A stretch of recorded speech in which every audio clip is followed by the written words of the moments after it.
Hello, I'm Janine Machin.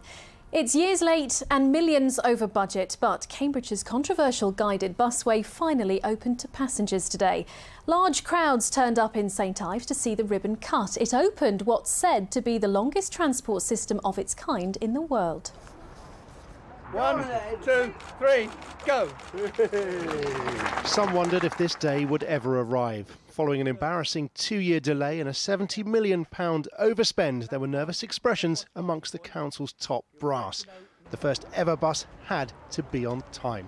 And at 9:03 a.m, there it was. 10 years of emotions justified for now. I think we've always been confident that the guided bus would perform, and we've kept that faith throughout. It's been frustrating to get to this point, but we're here now and it's great.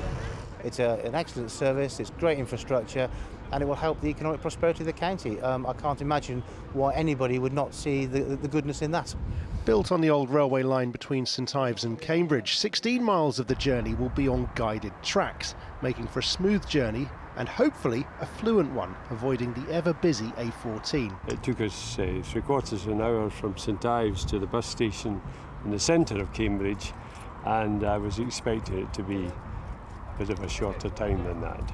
It was fine, a little bit bumpier than I expected, but perfectly pleasant.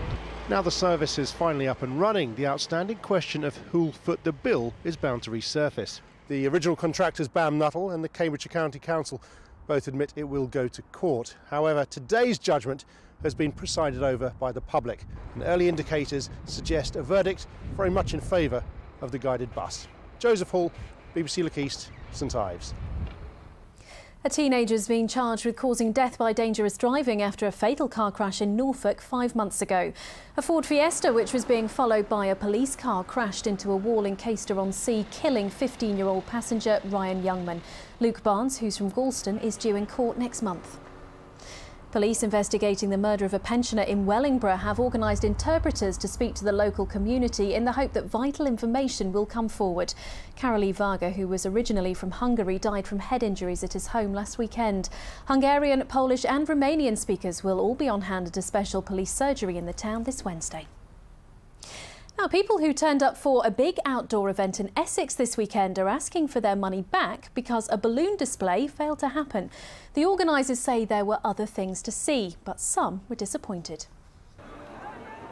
The event at the Barleyland Showground at Billericay was called the Essex Spectacular, but not all who paid the £15 entrance fee were happy. The only thing spectacular is the price that you pay to get in.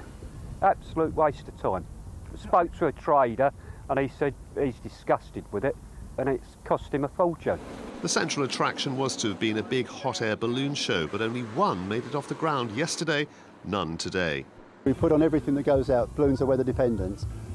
Most of the people that follow balloons around the country understand that balloons cannot fly in these conditions. But the event is not about balloons. It's food, it's motors, there's a lifestyle zone, and the balloons are part of that. Some of the country's top chefs are among the other attractions. There's plenty of things occupied, it's just everything has a cost attached to it, literally everything. Whether it's the tasting, whether it's the bouncy castles. A bit disappointed. That'd be a fair assessment. Despite the disappointment of some, the organisers hope the Essex Spectacular will become an annual event, balloons and all. John Cranston, BBC Look East. A teenage girl who was rescued from a beach after being buried under several feet of sand has been released from hospital. The 15-year-old was on holiday from Kent when the accident happened at Caister on Friday. She was dug out by a lifeboat crew and revived by a paramedic. Well, there's just time to take a quick look at the weather forecast, and tonight the chance of an odd shower but mainly dry with lows of 11 Celsius.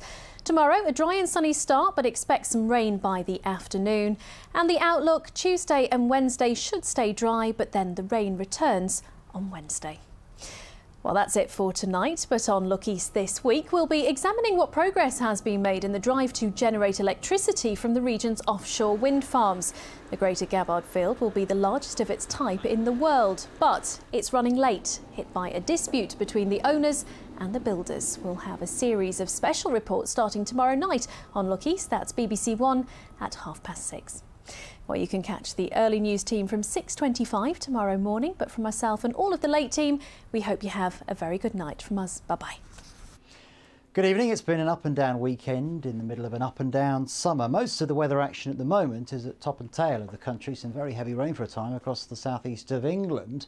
Across Scotland it's been pretty wet all day. The rain showing signs of fragmenting, but still some pretty wet weather across the north of Scotland in particular. In between one or two sharp showers, but a lot of dry weather. Now tomorrow a cool breeze will be a key theme of the weather. It'll carry a lot of cloud, but bright for a time across the Midlands. Further north a lot of cloud from the word go. This is breakfast time. Still some showery rain around, particularly once more across the north of Scotland, the Murray coast. Very miserable, breezy, cold and damp. But some brightness down towards the central belt of Scotland. For Northern Ireland, some showers running through on the breeze. The breeze will send those showers through quite quickly, so in any one place they shouldn't last too long. Some brightness to the southeast of the hills across Wales, down towards Cardiff for example.